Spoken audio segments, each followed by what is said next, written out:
மத்தியில் கூட்டாட்சி, மாநிலத்தில் சுயாட்சியை உறுதி செய்யும் வகையில் அரசியலமைப்பு சட்டம் திருத்தப்பட வேண்டும்.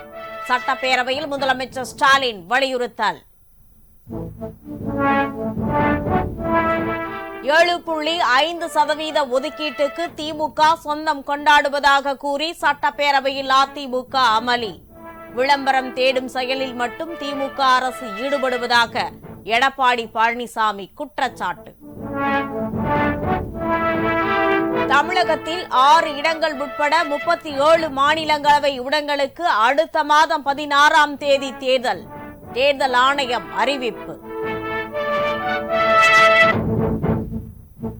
சென்னையில் 3 தெருக்களுக்கு பின்னணி பாடகர் திருச்சி லோகநாதன் உள்ளிட்ட 3 பேரின் பெயர்கள் முதலமைச்சர் ஸ்டாலின் சூட்டினார்.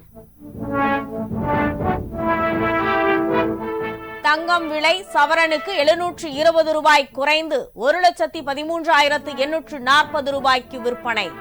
வெள்ளி விலையும் கிலோவுக்கு 5,000 ரூபாய் குறைந்தது.